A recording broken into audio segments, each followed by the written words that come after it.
Vas-y, éteins et je reprends. Ça va être dans le bêtisier. Ouais, tu m'énerves. Attends, laisse-moi me calmer. Attends. Coucou.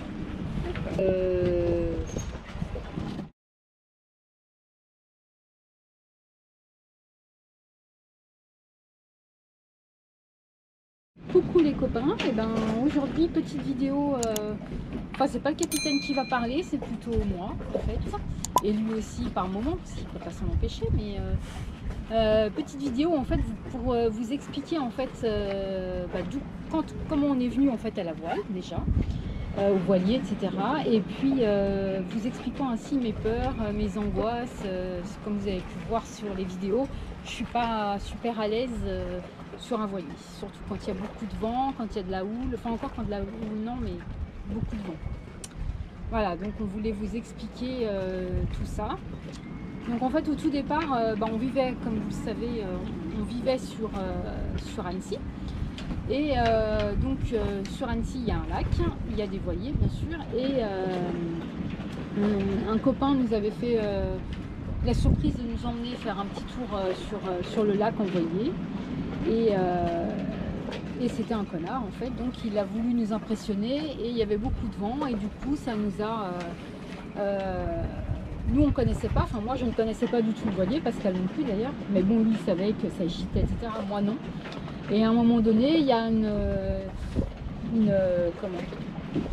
il y a eu des rafales de vent et donc le bateau agité, j'avais le cul à l'air, enfin le cul dans l'eau, peut-être que je l'avais à l'air, il n'était pas à l'air. Alors, il était donc dans l'eau, donc du coup ça m'a fait un petit peu flipper, j'ai dit non là ça c'est pas mon truc, d'autant que je suis aquaphobe, hein. J'étais aquaphobe, je n'aimais pas du tout l'eau, donc là j'y allais histoire de, voilà, on avait envie de se changer les idées, donc c'était l'occasion, et puis voilà. Mais par contre Pascal, lui, il a bien aimé. Hein, ouais, je connaissais pas du tout, et là j'ai été piqué au vif. Donc voilà. Et tout a commencé avec ça, cette petite balade. Ouais. Bon, c'était une baignoire, hein, c'était le lac d'Annecy, mais on a commencé comme ça. Donc après on a trouvé un petit bateau, en fait, un petit voilier, un Edel 5. Edel 5 des boats au nom de Swan. Au nom de Swan, qui était, bon, Pascal a kiffé ce petit voilier, donc on l'a acheté d'occasion. Mais bon, je lui ai dit, moi je ne monte pas là-dessus, mis à part si c'est comoteur, quoi. Moi, si tu me mets les voiles, c'est même pas la peine, je ne monte pas. Étant donné mon expérience que j'avais eue, la mauvaise expérience avec la personne en question, là, dont on vient de parler. Voilà, le connard, on va dire. Si. Oui, bon, enfin, voilà, disons que la personne n'a pas été très intelligente d'avoir voulu jouer les gros bras. Et, bref, donc du coup, voilà, on a acheté Swan. Et puis on a navigué, bon après il a réussi quand même à m'amadouer, il a réussi à mettre d'abord une voile, après les deux, machin, mais bon, j'y allais quand c'était un petit temps. Et encore sur Annecy, c'est vrai que les vents sont très tournants. Très formateur pour très formateur, c'est vrai que, voilà, à régler ses voiles. À régler ses voiles. Et puis après on a trouvé un... Donc on voulait passer à plus grand bien sûr, parce qu'on avait finalement on s'est pris au jeu, enfin surtout Pascal. Et on a trouvé donc un Edel 4. Donc Nostress, et pour ceux qui me suivent, c'était Nostress, qui est d'ailleurs, on le voit, il est juste là, c'est cool parce qu'on l'a vendu, mais pour See You, mais en fait on le voit, bon il est en train de dépérir, mais c'est pas grave. C'est une autre voilier, mais on a toujours un œil dessus. Et donc on a été le chercher, enfin Pascal a été le chercher avec un ami Robert, qui malheureusement n'est plus là, mais c'était des bons souvenirs. Il a été à Boulogne-sur-Mer chercher Nostress.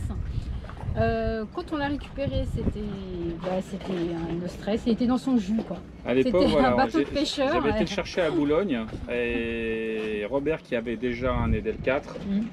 Donc c'est pour ça que je lui avais demandé de venir avec moi, parce que il avait le permis remorque que je n'avais pas encore à l'époque.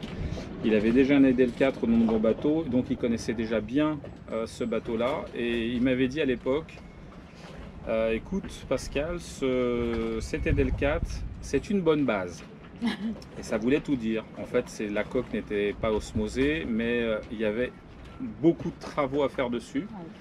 Et du coup, bah voilà, ce sont des travaux qui ont duré 4 ans. J'ai tout refait sur ce bateau, intérieur, extérieur. Et ça nous a permis de passer quand même de très bonnes vacances. Et du coup, une fois qu'on l'avait bien, on s'est fait la main sur le lac, hein, bien sûr. Et puis à un moment donné, en fait, on partait en vacances souvent, tous les ans, on partait avec les filles qui étaient pitchounes, on faisait une location, des locations d'appartements. Et puis un jour, on s'est dit, oulala, c'est hyper cher, enfin une semaine, c'est 1000 balles, enfin bref. Et Pascal me dit, tiens, pourquoi pas... Je dis, écoute, j'ai une solution. J'ai quelque chose à proposer. Voilà, 15 jours pour le prix d'une semaine. Donc, mais ce qu'elle ne savait pas, c'est que c'était en bateau. Voilà, donc il nous a proposé ça avec les filles. Alors effectivement, j'étais pas trop... Bon, à l'époque, moi, j'étais pas trop camping. Hein, donc là, les vacances en bateau, on peut dire que c'était le camping, quoi. Et puis bon, le fait de descendre, enfin évidemment, on descendait avec la remorque et tout. Donc au lieu de mettre 4 heures, on mettait 5 heures, 6 heures, quoi.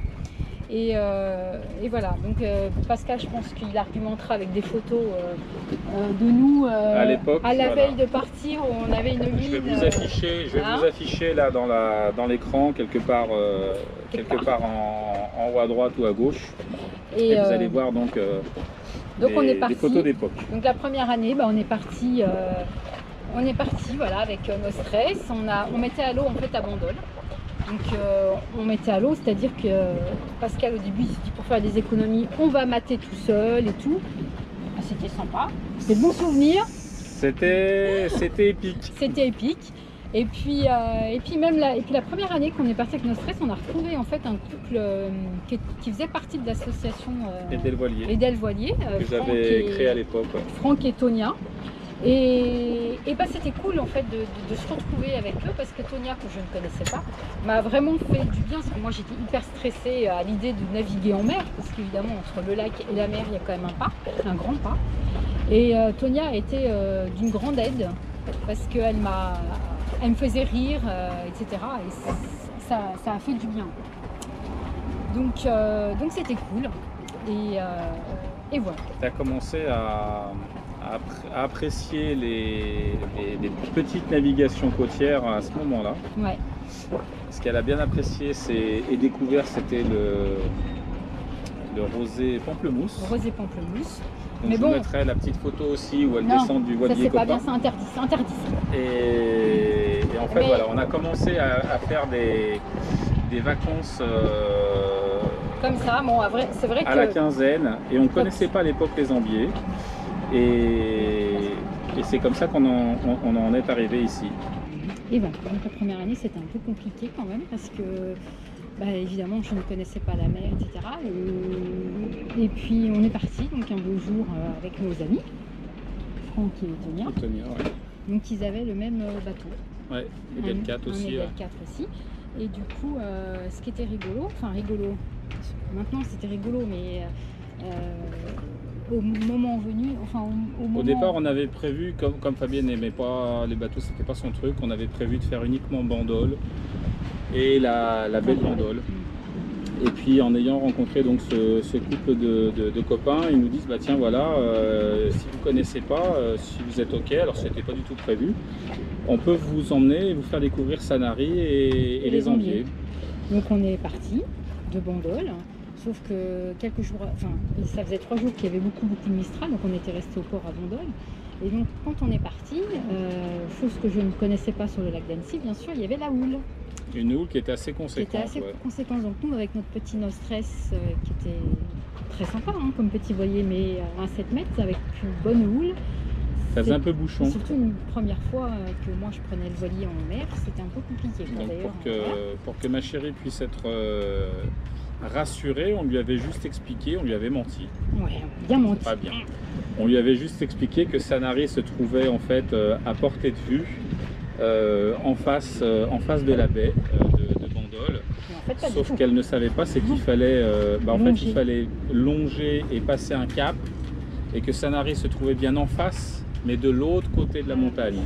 Donc quand j'ai compris le stratagème, j'étais pas C'était trop tard, parce qu'elle était en mer, et quand elle a vu qu'on prenait la direction du large plutôt que en face la baie, là les larmes ont un peu coulé. D'ailleurs si je retrouve la photo, je vous l'affiche là en ce moment. Voilà. Et elle fait oui, vous m'avez menti, machin, c'est fini pour moi le bateau. Voilà. Et au final, ça s'est bien passé. Ça s'est bien passé. Et puis voilà, donc c'est vrai que la première année, on a fait des petits sauts comme ça de plus et tout ça. Et puis souvent, on s'arrêtait en pleine mer et puis les filles se baignaient, Pascal aussi, quoi. Sauf que moi, comme j'ai eu peur de l'eau, j'avais vraiment peur de l'eau, je n'osais pas, du coup j'avais super chaud, eux se baignaient et puis moi, je me baignais pas, quoi, parce que j'avais peur. Donc du coup, ça m'a fait prendre une bonne décision, c'est-à-dire que quand on est rentré de ces vacances-là. Du coup, je me suis inscrite au cours d'aquaphobie qui était sur Annecy à l'époque. Donc du coup, c'était, je crois, 5 séances. C'était 6 séances de 2 heures par tous les week-ends. Voilà. Tous les week-ends. Donc j'ai fait ces séances d'aquaphobie, ça m'a aidé. Je suis pas non plus, je plonge pas encore, mais par contre, du coup, je pouvais descendre du bateau et faire le tour du bateau là où j'ai pas pied. Enfin maintenant, j'ai quand même moins peur. J'arrive à nager où j'ai pas pied. Tu as quand même fait un jour où il y avait pétole, on était au large. Ouais. Il y avait, d'après les cartes, il y avait près de 2000 mètres de fond. Tu es quand même descendu à l'eau pour faire le tour du bateau avec 2000 mètres de fond. Avec 2000 mètres de fond, moi j'étais fière de moi. Il n'y en a pas beaucoup qui acceptent de descendre et de se mettre à l'eau, sachant qu'il y a 2000 mètres de fond. Non, c'était cool. Mais du coup, ça m'a bien servi ces cours d'aquaphobie. C'est vrai que si.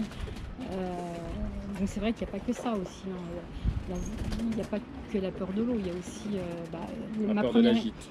Voilà, puis c'est ma première expérience. Le mec, le con, il m'aurait expliqué dès le départ qu'un bateau s'agitait, qu'un voilier s'agitait et que ça se penchait, etc. Mais que ça ne pouvait pas se retourner et rester. Voilà, ça fait bouchon, quoi. Mais c'est vrai qu'on m'aurait expliqué dès le départ, je pense que j'aurais. Voilà. Mais là, du coup, ça m'a bloqué, Du coup, quand on sort, c'est sûr que dès qu'il y a du vent, dès qu'il y a des voiles qui font du bruit, ça me fait flipper, quoi. Bon, maintenant, j'ai fait des preuves. Bon, on a changé, du coup, on a trouvé Silou. Et Silou, du coup, c'est sûr que c'est beaucoup plus sécurisant. Bon, c'est plus sécurisant, mais c'est pareil, ça gîte aussi. Ça agite aussi quand on navigue ou près serré et qu'il y a du vent, forcément les voiles en changement de bord, le génois il façaille un petit peu le temps de le faire passer. Ouais, mais ça va nettement mieux. Là j'ai fait la traversée de la Corse cette année. On a eu 28 nœuds je voulais pas au départ. J'arrêtais pas de dire à Pascal, oh non, cette année on peut faire ça l'année prochaine. Ça fait des années que la traversée de la Corse, voilà, c'est un truc qui me tenait à cœur. Et à chaque fois, Fabienne disait, il y avait toujours une excuse pour reporter l'année suivante. Et puis là, cette année, je dis allez hop. Donc du coup, on a traversé. Et puis, ça s'est super bien passé. Mis à part la dernière partie de nuit où le vent s'est bien levé. La traversée, Et la traversée, ça s'est bien levé vers 3h du matin. Et la mer était un peu la mer hachée, était croisée, mais c'était ça le plus difficile. Mais en fait, on a l'impression que c'était super croisé, etc. Mais en fait, je pense que avec la nuit, parce que c'était la nuit évidemment, du coup c'est décuplé. Les ressentis est décuplé. Ouais. Et puis là on voit rien, à part les lumières des bateaux, des machins, c'est un peu pour une première traversée, c'était. Mais bon, j'ai bien géré. Je suis fière de moi, j'avoue. T'as tellement bien géré que pour le coup, les vacances se sont super bien passées, même si on a fait qu'un tiers, un quart de ce qu'on avait envisagé. Mais pour le coup, la Corse, on y retourne l'année prochaine, sauf imprévu. Oui. Mais c'est on sait déjà d'avance où on veut pouvoir aller l'année prochaine. Non, c'est sûr que là c'était moi je suis fière de moi parce que et puis c'était génial, quoi. Donc en fait là, ce qu'il faut expliquer, c'est que il a fallu attendre 10 ans de travail répété, etc. pour entre guillemets mettre en confiance ma chérie. Lui montrer que un bateau, oui, ça peut se retourner, mais dans des conditions extrêmes. La perte d'une quille fait qu'à un moment donné, dans des mers très fortes, le bateau se retourne, effectivement, ne se remet pas à l'endroit. C'est le cas extrême, donc le risque zéro n'existe pas, mais il est très rare. Il est très rare. Donc il a juste fallu la mettre en confiance là-dessus, et puis petit à petit, chemin faisant, on en arrive maintenant même à ce que parfois ça soit même toi qui qui disent bah tiens, le week-end prochain, ça serait bien qu'on navigue, alors qu'avant, voilà. Avant, j'étais contente de descendre ici aux Anglais et de rester au port. Elle me disait à l'époque sur nos stress, bah tiens, si tu veux aller naviguer un peu, bah je vais à la plage et puis va faire ton tour et quand tu reviens. Bon bah là maintenant c'est différent. Depuis qu'on est rentré de Corse, parce que du coup j'ai appris à naviguer avec plus de vent, plus de houle.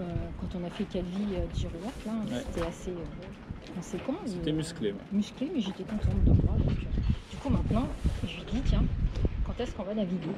Voilà. Donc c'est cool. C'est une. Bon après c'est pas encore. Je suis pas encore. Après chacun navigue comme il veut. Moi je sais que tenant compte de la problématique de départ de ma chérie, il y a parfois il faut savoir se freiner et faire en fonction de la personne qui est la moins à l'aise à bord, parce que l'objectif c'est pas de lui faire peur, c'est plutôt de lui faire partager sa passion, et on fait partager sa passion et de lui donner confiance. Non pas en voulant prouver qu'on est bon, qu'on navigue par tous les temps, parce qu'au final vous allez tout gâcher. Donc ça prend du temps, c'est de la patience, c'est de la pédagogie, mais au final ça paye, puisque j'ai appris à le faire, en tout cas avec toi ma chérie. Dis donc. Et au final ça paye, puisque voilà, maintenant on est heureux d'être à bord, de naviguer. Et franchement, c'est quand on peut partager cette passion-là en couple, c'est que du bonheur. Au départ, moi pour ma part, je l'ai fait parce que je t'aime. Ouais. C'est gentil. Oui, c'est gentil. Non, mais c'est vrai, il faut dire aussi, faut dire les choses. Je l'ai pas fait pour moi au départ. Non, à la base, c'était. Je voulais t'accompagner dans ta passion, etc. Donc, et je suis maintenant contente de l'avoir fait. Parce que je suis bien, mais c'est pas encore gagné. Enfin, je veux dire, j'ai encore peur. Il y a encore beaucoup de progrès à faire. Mais même moi, je veux dire que de toute manière, dans le milieu de la voile, celui qui dit moi je sais tout, il a rien compris. Ouais. Mais bon, après, on apprend, quel que soit son niveau de voile, on apprend et on progresse tous les jours. Et puis face à la mer, il faut savoir rester humble. Et puis après, à partir de ce moment-là, ça permet de profiter, de passer de bons moments. Ouais, c'est cool. Et pour le coup, c'est quelque chose qui nous a tellement piqué au vif. Alors désolé pour les bruits, parce qu'en ce moment il y a un peu de travaux sur le quai. Mais on va essayer de parler un petit peu plus fort pour que tout le monde nous entende bien. Ça nous a tellement piqué au vif que pour le coup, avec cette période de Covid, ça fait plus d'un an qu'on réfléchissait à un changement de vie. Donc aujourd'hui vous nous voyez sur le bateau, on est le 20 septembre. Donc en principe on serait censé être sur Annecy. Ceux qui nous suivent déjà sur Facebook connaissent déjà notre nouveau choix de vie, puis je pense que vous l'avez deviné de par vous-même. On a laissé notre appartement sur Annecy, on était locataire. C'est un choix de vie qui ne nous correspondait plus. C'est aussi au fait qu'avoir un bateau dans un port, c'est pas quelque chose de gratuit. On n'a pas gagné au loto. Un bateau ça coûte cher, c'est une passion mais qui coûte cher. Et puis le fait d'être sur Annecy et que les bateaux soient ici à 4h30 de route, on descendait pas tous les week-ends. On descendait pas tous les week-ends. Ouais. Donc je trouvais qu'on payait cher la place pour ne pas en profiter autant qu'on souhaiterait. Voilà. Donc du coup, avec le Covid, parce qu'elle est passée... Nos filles étant grandes, moi je suis passé en télétravail. J'ai eu l'aval de mon employeur pour pouvoir être télétravailleur. Et pour le coup, maintenant, on vit, en tout cas pour le moment, on vit à bord du bateau. Et on apprécie d'autant plus que là, la saison est terminée. Donc on a encore, comme vous pouvez le voir, de très beaux jours de soleil. Le week-end dernier, on aurait été encore sur Annecy. On serait sorti, mais on aurait fait une balade, et encore, c'est pas certain. Alors que là, on s'est fait un petit week-end sur Porquerolles et d'autres week-ends à venir, puisque même en hiver, on compte bien naviguer. Donc, en plus de profiter de ce voilà, et on aura certainement l'occasion de faire une autre vidéo qui expliquera peut-être plus en détail pourquoi ce choix de vie. Et sachant que ça ne convient pas forcément à tout le monde, c'est un mode de vie un peu particulier. Mais nous en tout cas, il nous convient bien, il nous correspond bien. On sait qu'on a d'autres copains youtubeurs qui ont fait aussi ce choix de vie depuis bien longtemps et qui l'ont fait déjà avant nous. Et pour le coup, on partage ce choix de vie et cette même passion que d'être sur l'eau et d'habiter à bord de son bateau. Donc on espère que cette vidéo vous aura plu. Si vous avez aimé, n'oubliez pas le petit pouce, partagez, et puis ça permettra à la chaîne de se faire connaître. Et puis si vous n'avez pas aimé, et si vous n'avez pas aimé, tant pis. grave. Il y a plein d'autres chaînes YouTube qui vous parleront de plein d'autres choses. Et en tout cas, on espère vous retrouver très prochainement parmi nos nouveaux abonnés ou parmi ceux qui nous suivent encore et encore. Et merci à vous en tout cas pour vos commentaires et vos likes. Voilà. Allez, à très bientôt. À très bientôt. Ciao, ciao.